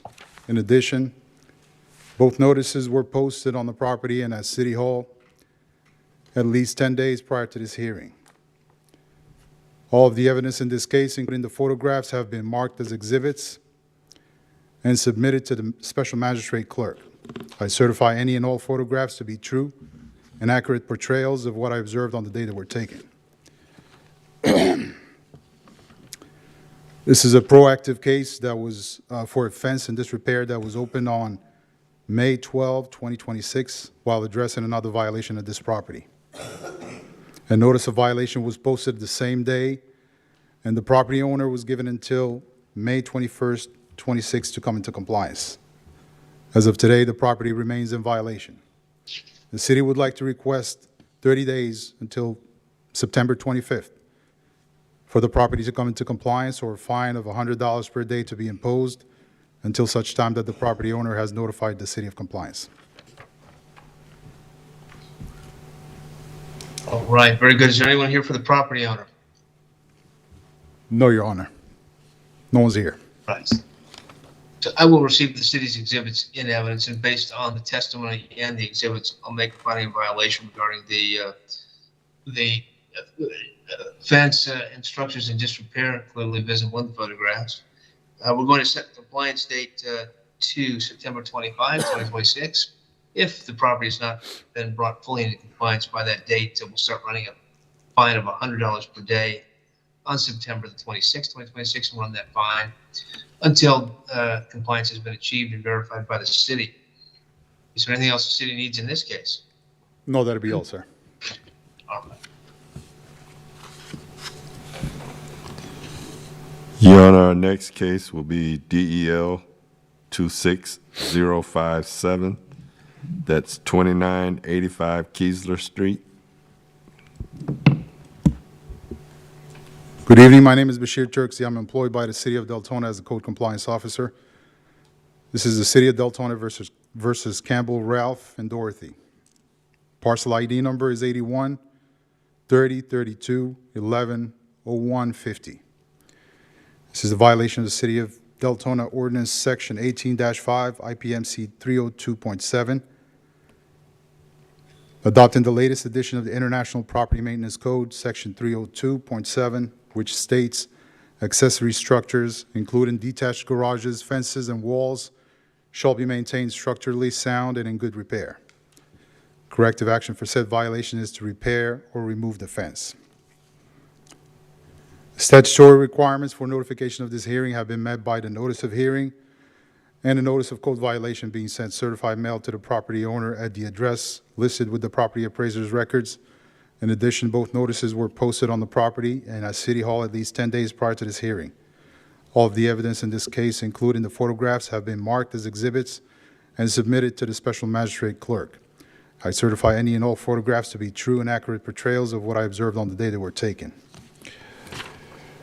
This is a proactive case for offense and disrepair that was opened July 5th, 2026, while addressing other violations at this property. A notice of violation was posted July 13, 26, and the property owner was given until July 22nd to come into compliance. As of today, the property remains in violation. The city would like to request 30 days until September 25th for the property to come into compliance, or a fine of $100 per day to be imposed until such time that the property owner has notified the city of compliance. All right, very good. Anyone here for is property owner here? No, Your Honor. All right, so I will receive the city's exhibits and evidence based on the exhibits and the testimony. I will make a finding of violation concerning the fence in disrepair, again, clearly visible in the photographs. And we're going to set the compliance date as recommended to September 25, 2026. If compliance is not achieved by that date, we'll start running a daily fine of $100 per day. That fine will start on September 26, 2026, and continue to accrue until the property has been brought fully into compliance and compliance has been verified by the city. Is there anything else the city needs in this case? That'll be all, Your Honor.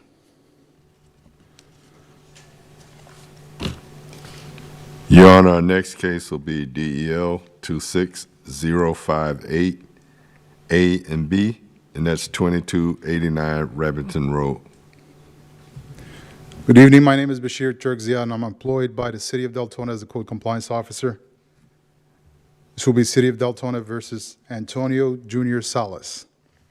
Parcel ID number is 813058050100. This property is being brought before the special magistrate for more than one violation. These two violations are for the same City of Deltona Ordinance Section 18-3, adopting the latest edition of the Florida Building Code Section 105.1, which states that any owner, authorized agent who intends to construct a large, alter, repair, move, demolish, or change the occupancy of a building or structure, or to erect, install, enlarge, alter, repair, remove, convert, or replace any electrical, gas, mechanical, or plumbing system, the installation of which is regulated by this code, or to cause any such work to be done, shall first make application to the building official and obtain the required permit. Corrective action for said violation is to obtain a permit for violation A, to obtain a permit for an accessory structure, in-law suite, and for the violation B will be for the enclosed patio. Applications must be submitted to the City of Deltona, 2345 Providence Boulevard, Deltona, Florida 32725. The structure must meet all requirements of city ordinance and be approved on final inspection. The statutory requirements for notification of this hearing have been met by the notice of hearing and notice of code violation being sent certified mail to the property owner at the address listed with the property appraiser's records. In addition, both notices were posted on the property and at City Hall at least 10 days prior to this hearing. All of the evidence in this case, including photographs, have been marked as exhibits and submitted to the special magistrate clerk. I certify any and all photographs to be true and accurate portrayals of what I observed on the day they were taken. This was a proactive case that was opened on December 21st, 2025. While addressing code violations in the area, I noticed an accessory structure, in-law suite, along with other work done at this property without a permit on file. I spoke to the property owner, Mr. Salas, and advised him of the violations and the corrective actions.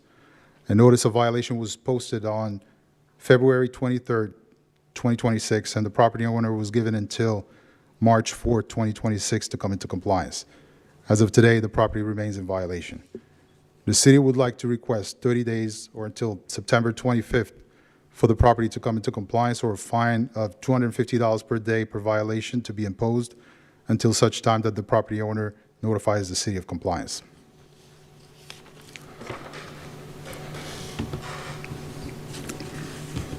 One second. Oh, here we go.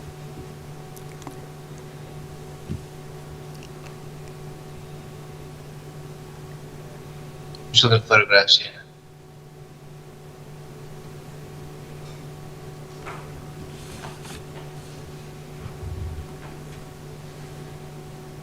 Okay.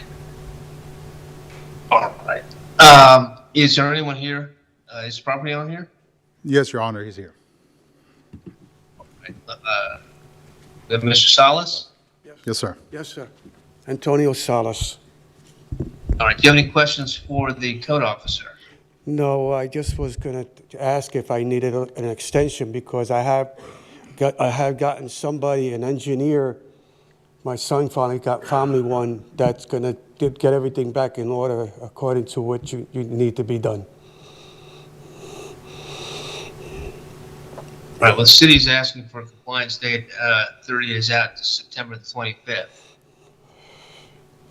Yeah, You got any- I think that'll be fine, hopefully, because he was supposed to be here today, and I thought this thing was going to be tomorrow. If I didn't come today over here, I would have missed it. All right, so you're not contesting the violations? No.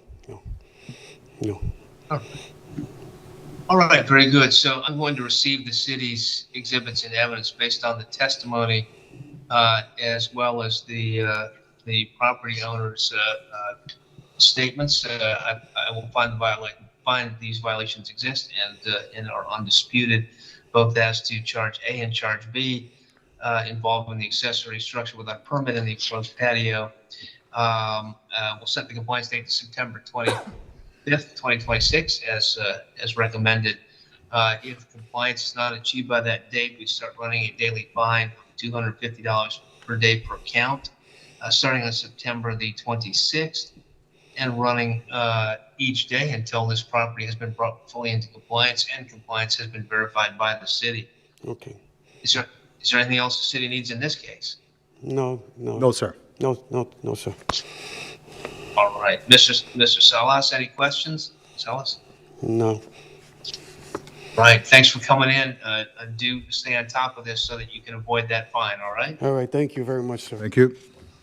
All right, thank you. Your Honor, our next case will be Fire 04426 1000 Integra Mist Boulevard.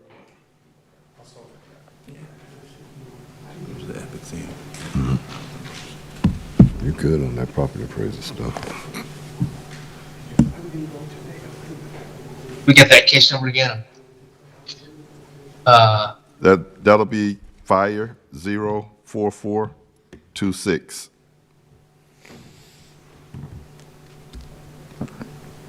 Evening, Your Honor. Assistant Fire Marshal Sam Schaller.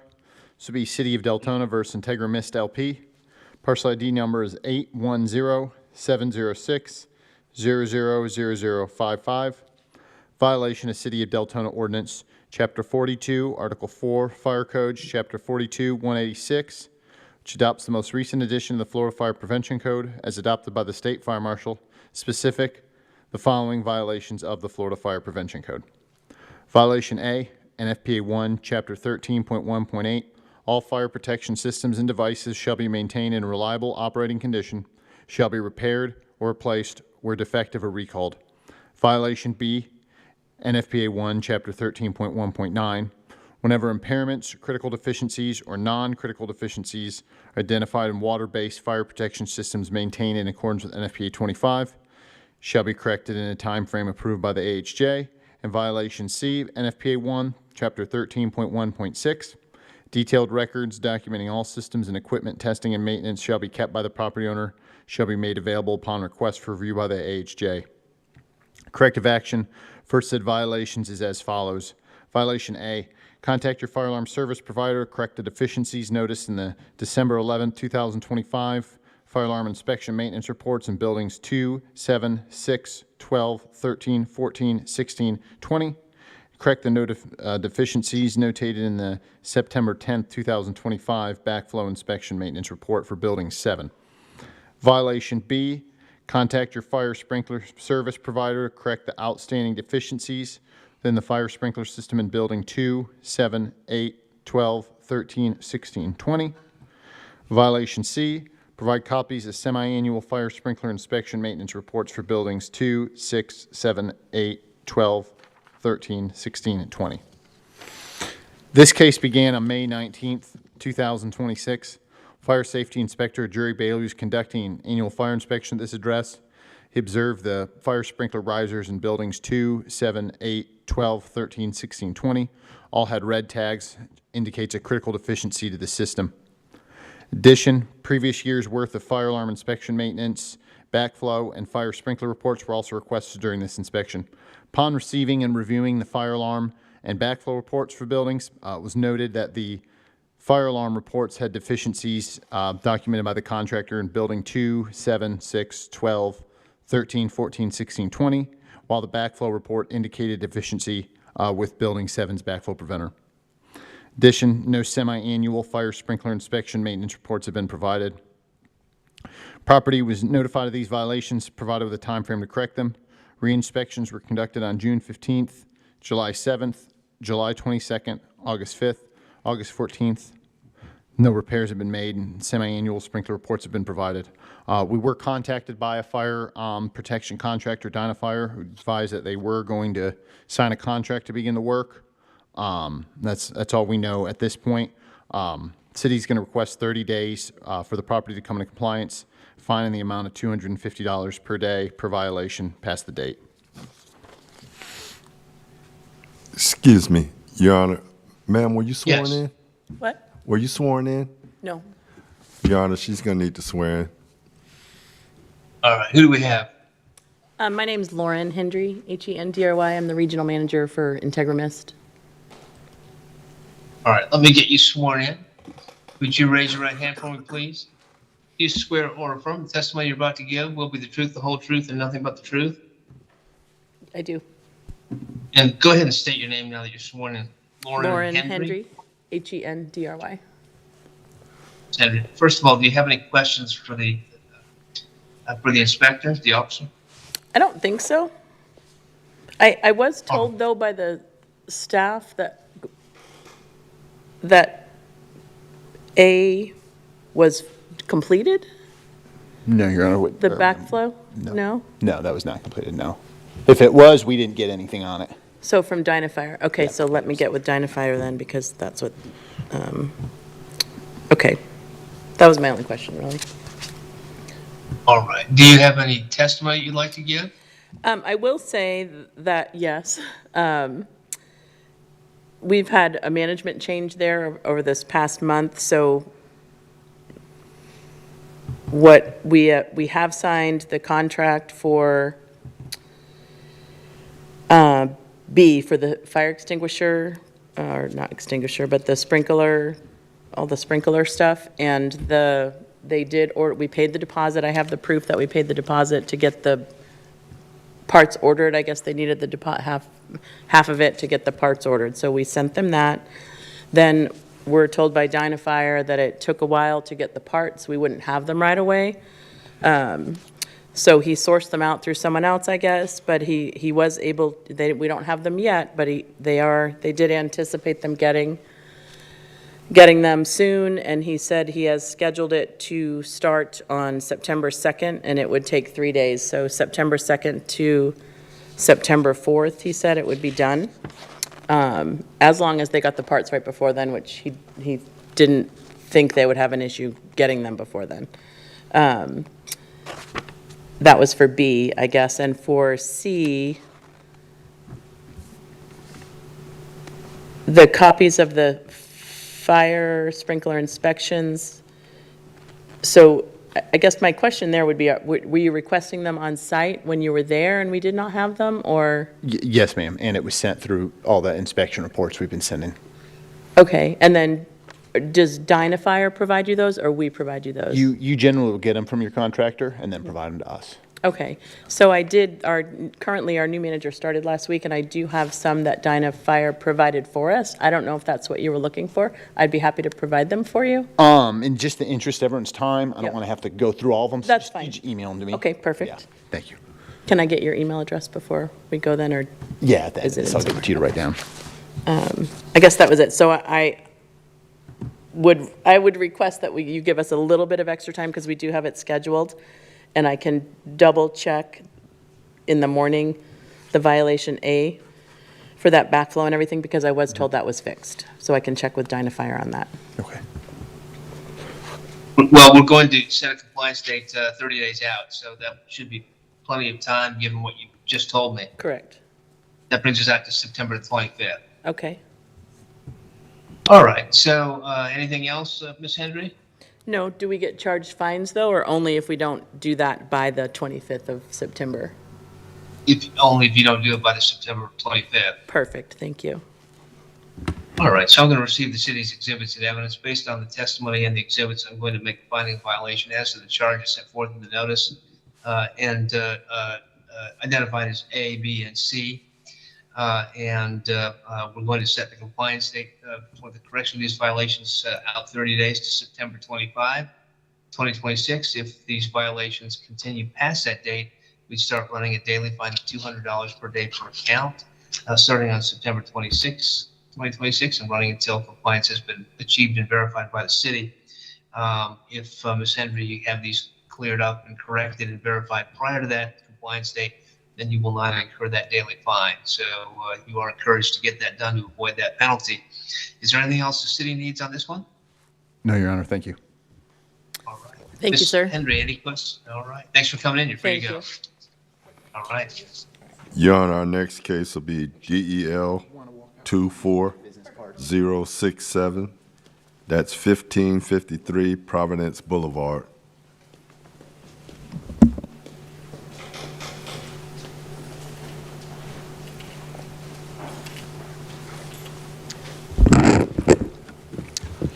Good evening, Your Honor. I am Good evening. Co-Compliance Officer Joel Taylor. We're here for a fine reduction hearing for David S. Price Estates, parcel number 813-055-060-070. And the address is the 1553 Providence Boulevard, Deltona, Florida 32735. This is a hearing on the reduction, a fine reduction request, excuse me. This hearing will be covering case DEL 24-067. This case was presented to the Special Magistrate on July 2nd, 2024, and again as a Massey on August 28th of 2024. The case was a violation for fence and disrepair, Section 18-5, adopting the latest edition of the International Property Maintenance Code 302-7, or .7, excuse me. It was ruled that the property owner until August 1st of 2024 to come into compliance before the fine would accrue a $25 per day. The property did not come into compliance until 690 days after the initial ruling. The property has a fine totaling $17,250. The property was listed as an estate, David S. Price Estates. There were heirs to the property. However, the heirs were unaware of the inheritance. The current owner did the legwork and located them in Pennsylvania.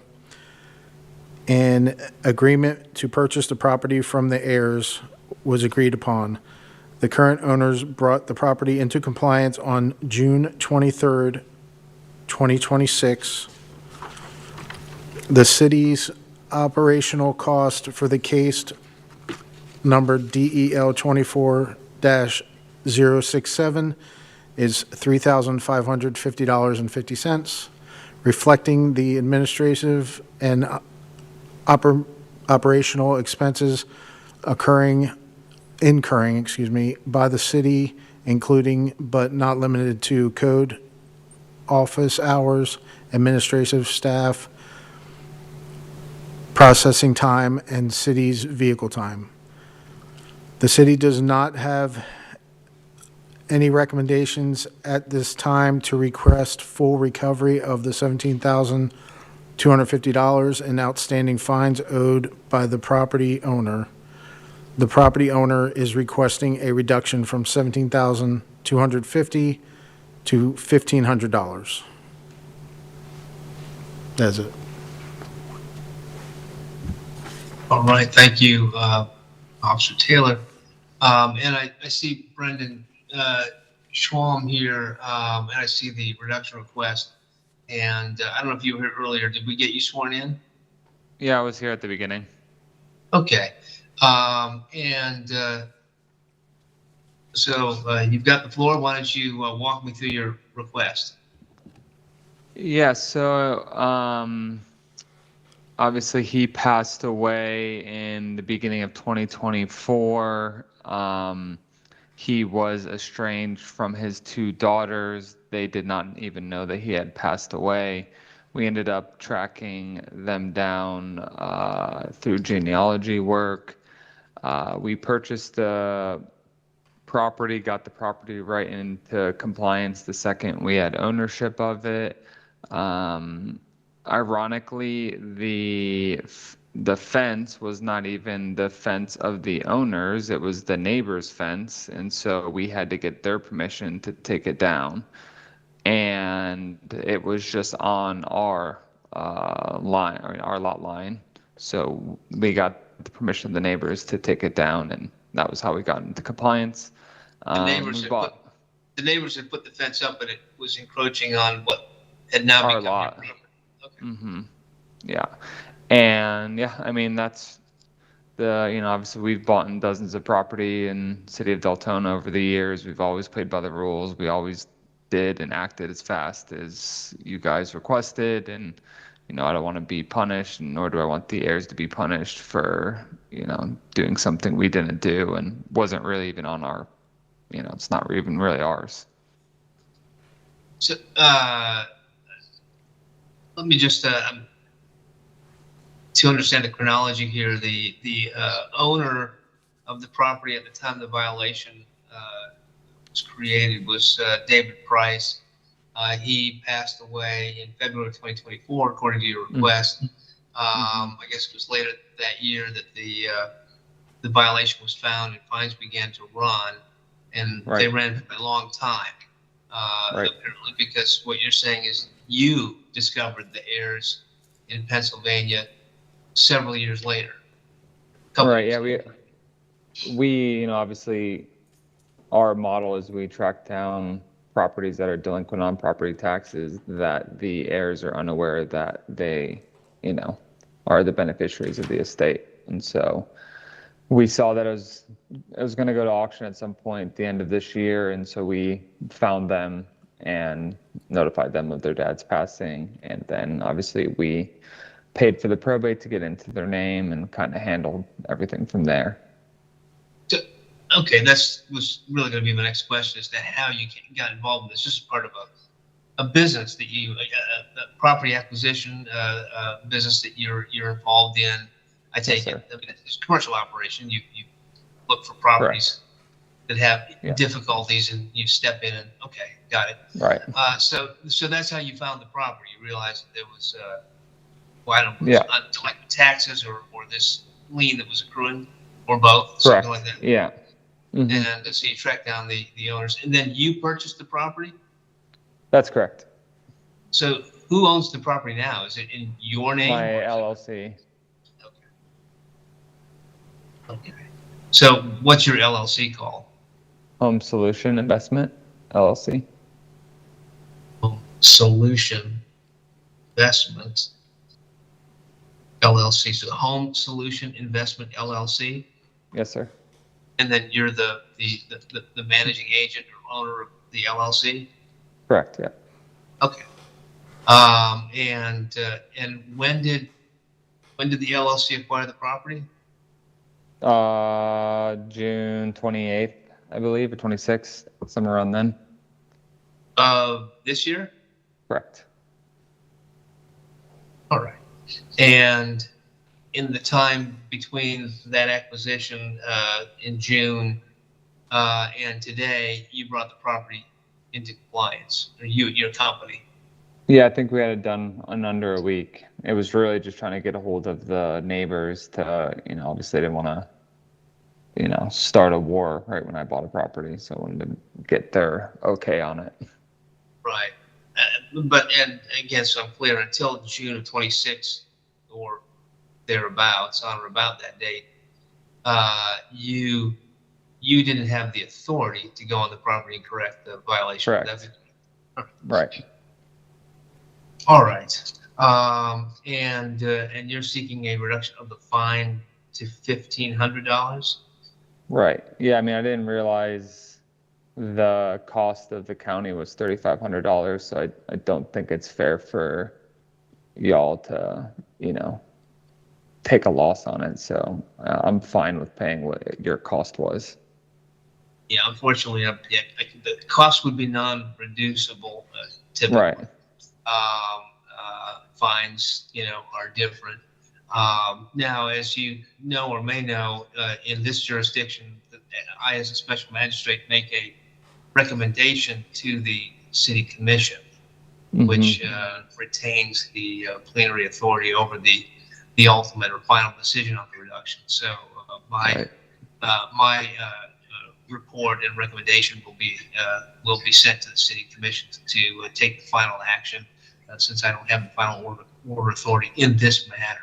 But I've got your documentation. I've got an exhibit packet that was submitted. Is there anything else that you want to tell me, or anything else you want to present? No, sir. All right. So what I do in lien reduction requests is I'm going to take the matter under advisement so I can look at the paperwork, more carefully. There are factors spelled out in the ordinances to take into account in deciding whether, to what extent the lien amount should be adjusted. Just on the surface of it, your situation is favorable for reduction because you came into the process, didn't create the violation, but acquired the violation after a significant amount of fines had accrued, and then brought the property into compliance in a rapid fashion. So I have to look at everything, give it some thought before I decide what I think the reasonable amount should be. But I can say that I will recommend a reduction. Thank you. Based on these facts. But I will, as I say, have to spend a little time looking at all the documentation here and going back to the original case file, which I haven't had a chance to do. But I should be able to get an order or recommendation and report out within the next 10 days or so. And again, that will go back to the city commission for final action. Anything else? When do they make a decision on that roughly? Is that next month? That I can't tell you, but we can ask the city. You'll do it. Mr. Taylor, maybe if you get somebody there, let us know what the time frame would be. Our administrative supervisor will be in touch with him. Okay.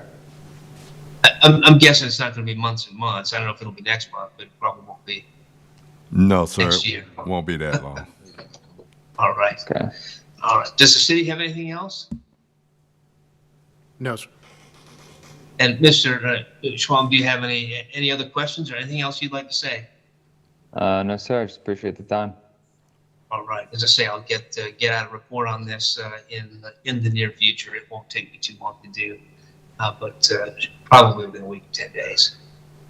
All right. Very good. Thank you, Mr. Schwab, for coming in. You are free to go.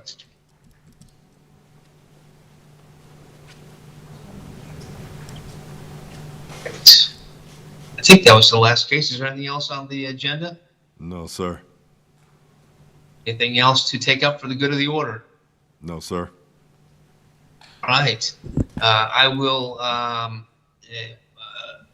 be able to turn these orders around pretty quickly once you've got some proposed orders up in the folder for me to review on these cases. I'll write I'll take this reduction and I'll get a proposed order on that. But the rest of them, if you could put something up, I'll take a look at and get those turned around.